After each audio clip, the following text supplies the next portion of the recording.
assalamu alaikum wa rahmatullahi ta'ala wa barakatuhu. Barkanmu da kasancewa da ku a daidai wannan lokaci tafa cikin wani zazzafan littafi mai suna Alƙawarin Allah na marubuciya Safiya Abdullahi Huguma, wanda yake zuwar muku a cikin wannan zazzafar tasha mai farin jini kuma namba ɗaya mai suna Sautin Hikima. Sunana Nabila Aliyu Tudun Wada da nake jagoranta shirin. Kada ku manta masu sauraro ku danna mana subscribe tare da liking tare da comment da kuma sharing tare da latsa alamar ƙararrawar sanarwa domin ku ringa samun sababbin shirye-shiryenmu da zarar mun dora. A madaidaicin ƙawataccen wajen ajiyar motocin gidan ya aje ta kusa da 'yan uwanta biyu ƙasan wata rumfa, ya kashe motar can ƙasan ranshi yana furta alhamdulillah Allah kulli halin. Sai sannan shahida ta bude idanunta tana duban gabanta. Ki fito, ya furta yana bude side din shi ya fita cikin kasala da fargaba. Ta bude ta fito ta soma bin bayansa sanda yake takawa ta wata ƙawatacciyar doguwar hanya mara faɗi sosai wadda kai tsaye ta sada su da falon gidan.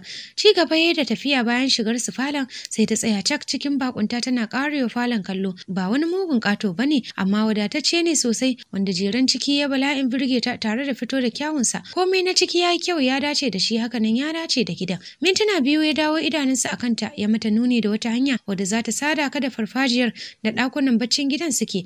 Duka ƙasan nan mallakin ki ne, ga hanyar ɗakin ki nan. Duk abin da baki fahimta ba kina iya tambaya, zaki iya tafiya ki kwanta. A hankali ta soma takawa zuwa direction ɗin da ya nuna mata ba tare da ta bashi amsa ko ta ce wani abu ba. A nutse take bin yalwataccen ɗakin da kallo mai ɗauke da set ɗin gado, dressing mirror da wardrobe, sai wasu kujeru ƙwaya biyu masu dogon makari, daga ɗan ƙaramin kafet zuwa labule zuwa teburin mahaɗin kayan gadon ne duka dark purple ne da light ash. Shi ma ɗakin ya ƙayatar da ita matuƙa, komai ya tsaru yadda ya kamata, kamshi kawai ke fitarwa da sanyin raba. Ta taka a hankali ta zauna kan ɗaya daga cikin kujerun da ke jere gefe ɗaya, zuciyarta na son soma rawa tana hana kanta. Kofar ɗakin aka turo ta ɗaga kai ta dube shi sanda yake shigowa da leda a hannunsa.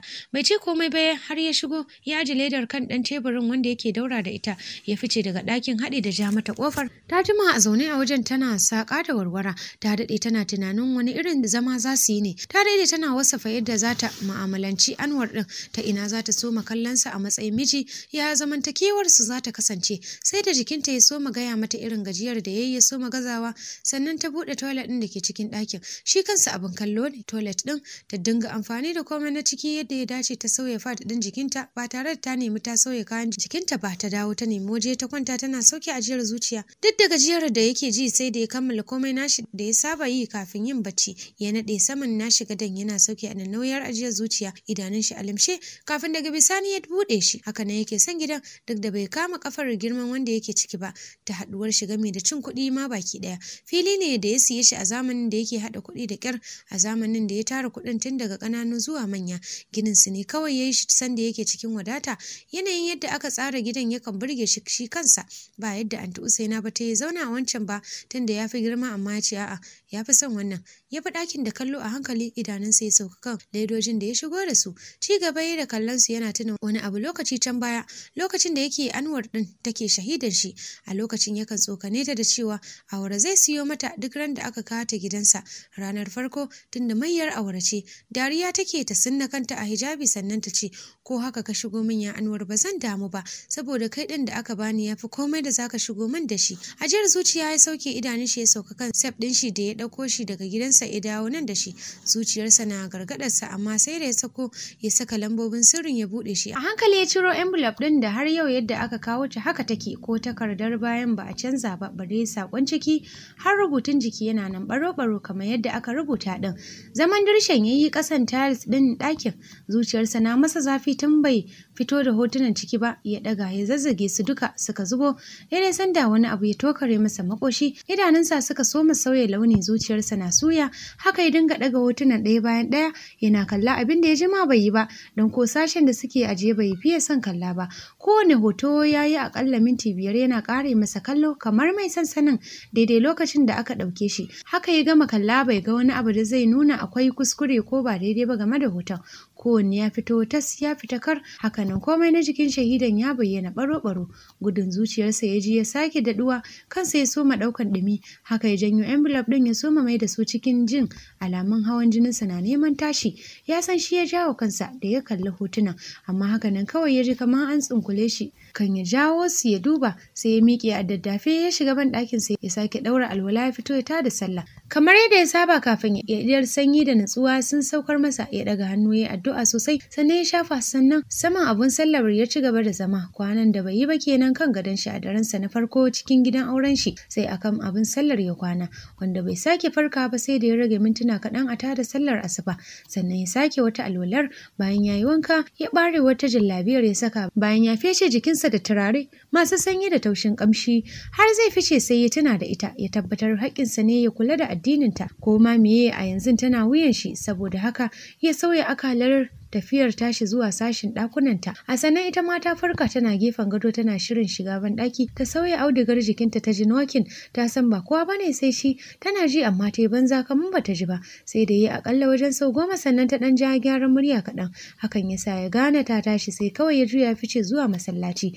Sanda ya dawo kashe wayoyinsa ya baki ɗaya haye saman gadon sosai, bayan ya cire jallabiyar jikinsa daga shi sai gajeren wando ya kwanta ɗaiɗai saman gadon yana sauke gajiyar da jiya bai samu saukewa ba. Duk da gajiyar da ta yi karfe 9 saura ta ji baccin ya fita a kanta, saboda haka ta miƙe ta faɗa ban ɗaki ta tara ruwa mai ɗumi sosai, ta yi wanka ta dawo cikin ɗakin, ta shirya cikin atamfa riga da zani simple mara ado, bayan mai sai fauda da kwalli kawai da ta zizara a fuskarta, ta yi ɗaurinta sosai ta feshe jikinta da turare. Ɗakin ta ɗan kakkaɓe ta yi goge-goge ta sake share shi ta ɗame gadonta sosai, sai a sannan ta buɗe ƙofar ɗakin nata ta bi 'yar hanyar da ta sada ta da falon. Daga tsaye take sake kallon falon, sai yanzu ta sake ganin kyau da tsaruwar shi, komai ya yi mata perfect daidai da ra'ayinta. Ta daga kanta ta kalli saman, wanda da alama a nan ɗakunan baccinsa suke, sai ta taɓa baki ta juya zuwa ƙofar da kicin da take.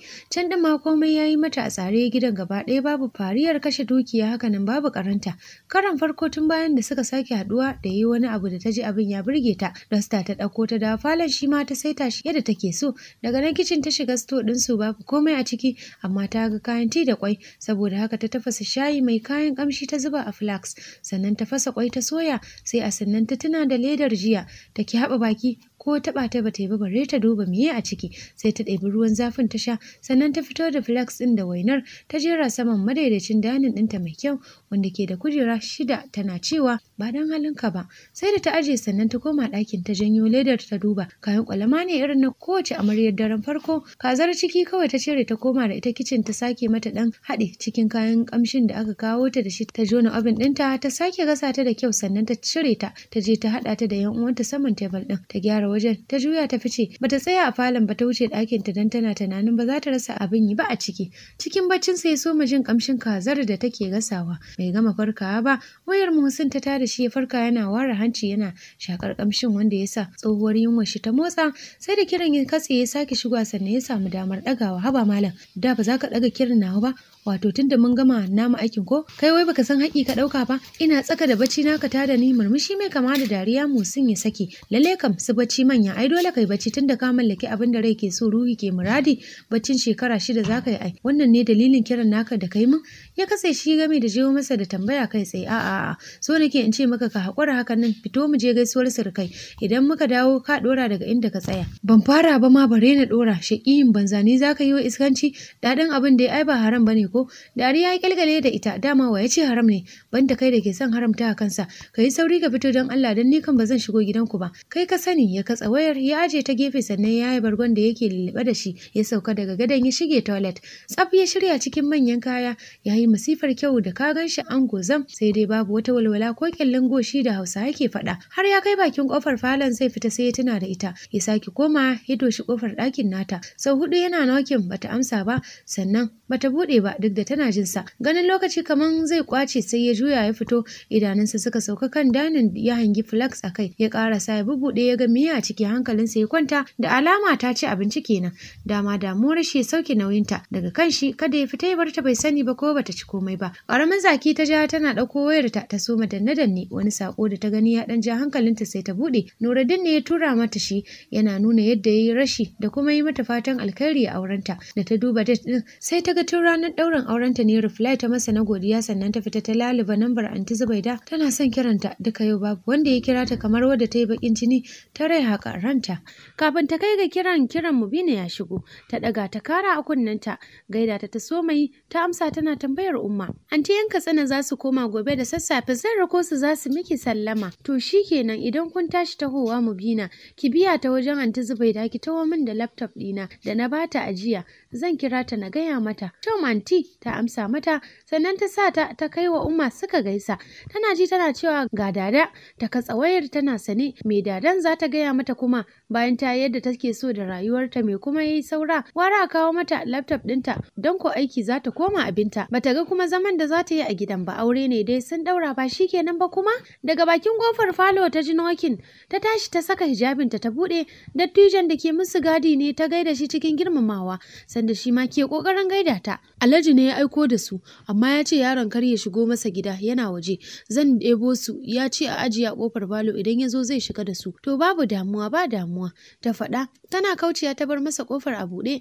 Ko da ta dawo don rufe kofar bayan ya gama sai ta tadda kayan abinci ne babu nau'in abin da babu na ci da sha hatta da su magi da kori ba za ta iya kwashewa ba saboda haka ta maida kofar ta rufe ta koma ɗakinta. Awa biyu sai ga su Mubina sun iso matan yayyen babanta biyu da na kannan babanta uku sai su Hasina Mubina da Khadija sai ta ware cikin su aka shiga sabgogi suna hira da matan kawunnan nata su Hasina ana gyare-gyaren inda take ga ya kamata a gyara din duk suka shigar da kayan abincin sto suka jera abinda ba za su iya dauka ba kamar manyan buhunan shinkafa suka bar shi a falon a gefe ɗaya da zumar idan mai gidan ya dawo ya shiga da su tunda ya hana wani ya shigo masa bare a shiga da shi. Tunda suka zo Hasina minti ɗaya biyu sai ta ce mata amarsu ta ango tana mata dariyar shakiyanci tana sane da ita amma ta yi banza da ita bata tanka mata ba sai karfe 2 na rana suna shirin yin sallar azahar bayan sun gama cin abincin rana amarya ai na tsammaci zan zo na tadda angon naki. Harara ta balla mata aure kika shiga daki na baki ganshi cikin handbag dina ba sosai ta sa su Rafi a cousin dinta da suka zo su duka suka kwashe da dariya har ita Hasinan da aka baiwa amsa ban san wulakanci duk take ki ina sane da shi idan kika cika ni kuwa zaki gane shayi ruwa ne Allah ya baki hakuri kawai na tsammaci sai mun zo mai miki ruwan zafi ne yanzu ma bata ɓaci ba tana amsa mata ta miƙe ta shige ban ɗaki don ta ɗaura alwala tana jiyo dariyar su ita abin ma sai ba ta dariya Hasina duk yadda za ta kular da kai ta iya ina wani anwar abin da Hasina ke hasashe a kai bata tsammaci yiwuwar sa har abada a tsakanin su ba dan masoyi ake wannan halaccin ita kuwa ta jima da cire anwar daga layin masoyanta can wani zamani da ya jima da shuɗewa tana idar da sallar Mubina da ta bar su a falo ita da matan kawunnanta ta shigo tana gaya mata an kawo aike cikin mamaki ta ce aike kuma ta amsa mata da sai ta miƙe kawai tafi bayanta manyan bakaken ledoji ne da ta duba ciki nama ne da kifi ɗanye kai kicin ki saka cikin firiza da ke kusa da sink ta faɗa tana juyawa sama abinta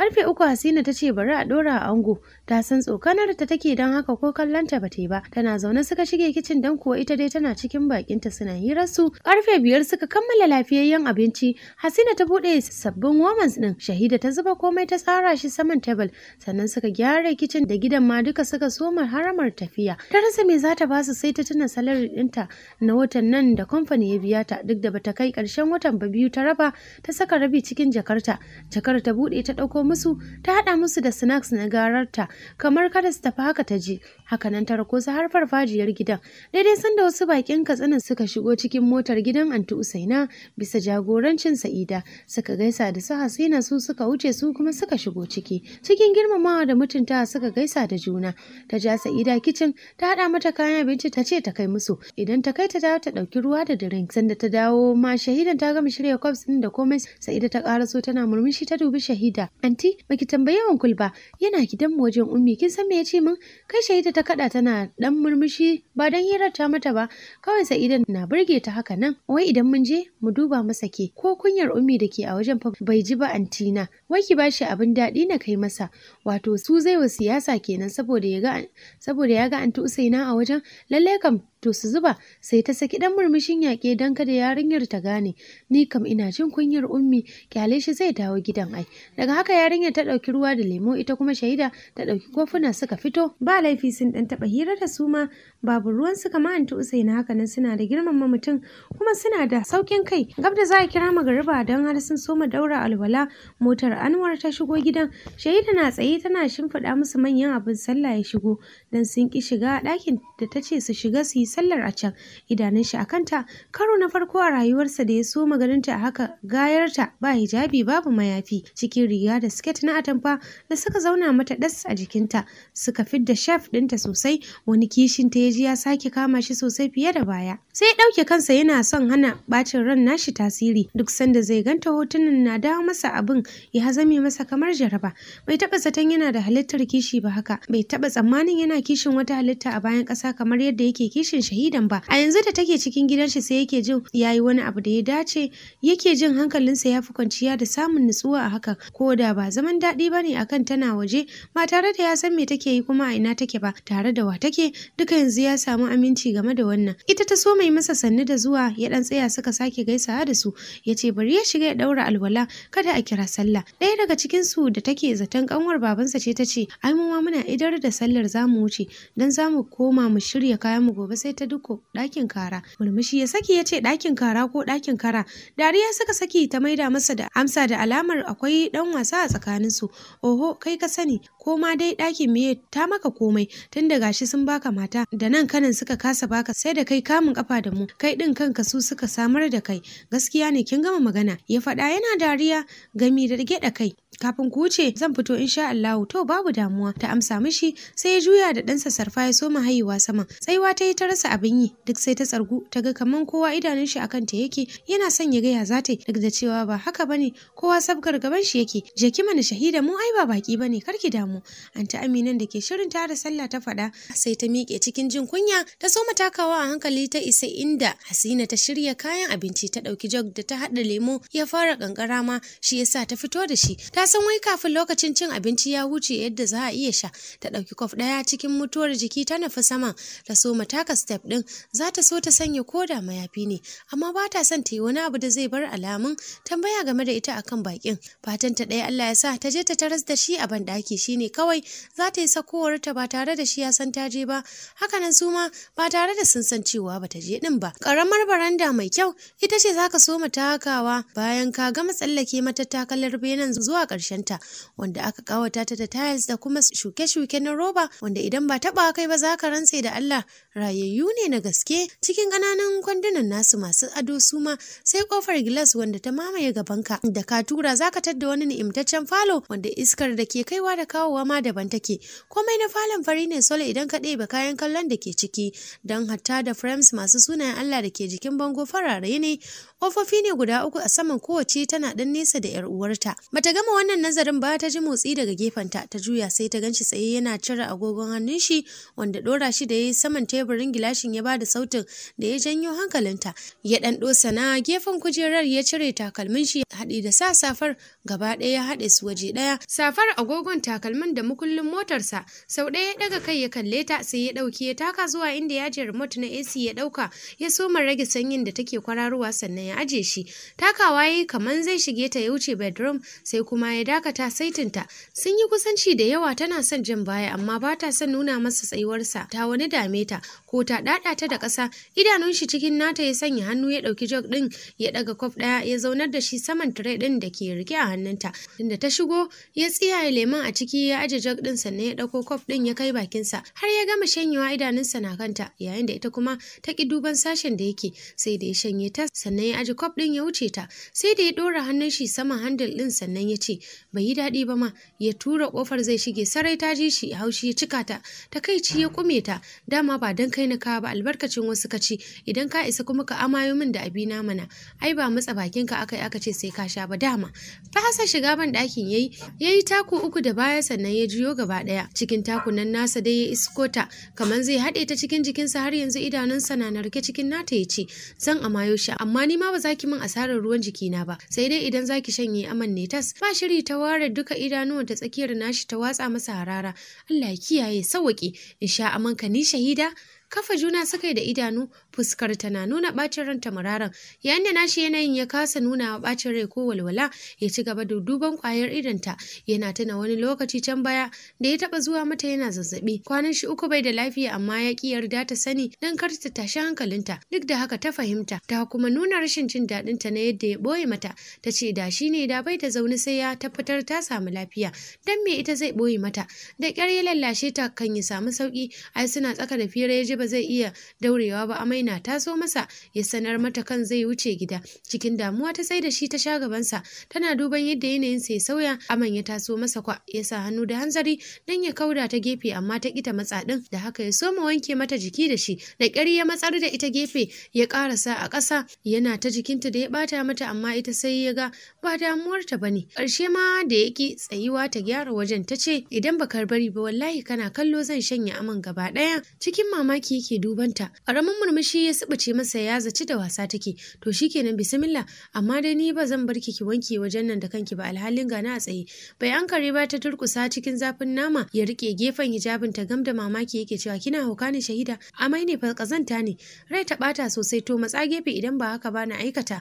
Haka ya matsa din yana kallanta ta gyara wajen. Tunanin sai yanke sanda Shahidan da ke gabansa ta soma motsawa da alamun barin wajen dauke da farantin lemon. Kin makaro tunda a da kin sha ai. Da hanzari ta dago ta dube shi suka hada idanu, ta tuna lokacin da yake nufi din ita ma, amma sai ta yazana fuska kamar bata gane ba. Kana zancen zamanin jahiliyar Shahida ne, kuma da ana mai da hannun agogo baya da sai na mai da shi, na kuma goge wajen dan baka cancanta. Bata kai ga karasawa ba, ta tsinci bakinta cikin nashi, ya rike fuskar ta da duka tafin hannuwansa. Ta tsorata sosai dan bata zaci haka ba. Garin yunkurin kwacewa ta saki jog da cup din duka suka zube a nan ƙasa suka tarwatse. Sai da ya tsotse duk lips ɗinta da cikin bakin ya son ran shi, sannan ya sake ta. Bacin rai a sannan ya bayyana ƙarara a fuskar ta.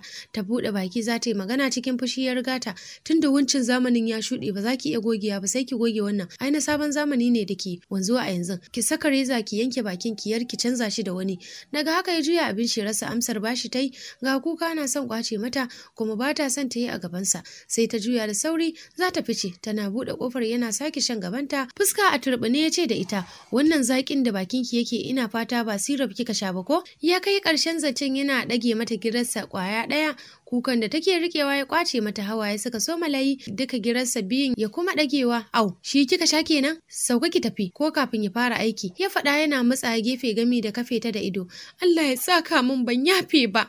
Kawai ta ce tana ficewa cikin sassarfa. Wata dariya ce ta so kwace masa. Sanda ta fice din ya maida kofar ya tura, sai ya tana Shahida yar shekaru 16 baya da suka wuce. Ba ta da tsiwa amma bata iya bacin rai ba. Bai ji daɗin kukanta ba amma ya san wannan ce kawai hanyar da zai sa ta yi magana. Tun da can mutum ne shi da bai iya gaba ba sam, duk da har yanzu bacin ran shi game da ita na nan dankare cikin ran shi, amma ba zai yarda a yi zaman makiya da shi ba. Yana kwashe fasassun gilasan yana tuna abin da ya faru, ya kai yatsunsa saman lips ɗinsa ya shafa, ya dan cije leɓensa na ƙasa kaɗan. Tabbas ya ji zaki a bakinta, sai dai ya san ba kayan maye ba ne, dan tun da ya bada sadakinta ya zuba ido a kanta sosai, amma bai taɓa ganin wani abu da zai sa shi ya zarge ta ba. Ko da Shahidan na kan halayenta na da idanunsa suka gani, ko da ba zai ɗore a zaman aure da ita ba, zai yi ƙoƙarin ganin ya maida ta saitinta ko dan soyayya da amanna da mahaifinta ya bashi a baya. Duk da haka ma bai ga wani mummunan abu ba game da ita har yau, daga sanda ya so mu sanya idanu a duk motsinta. To masu sauraro bara mu kwana anan, sai kuma idan Allah ya kai mu za mu ɗora daga inda muka tsaya. Ku dai kada ku manta ku danna mana subscribing tare da latsa alamar ƙararrawar sanarwa, comment, liking and sharing duka a cikin wannan zazzafar tasha mai farin jini kuma namba 1 wato sautin hikima, tare da ni jagorar shirin Nabila Aliyu Tudun Wada.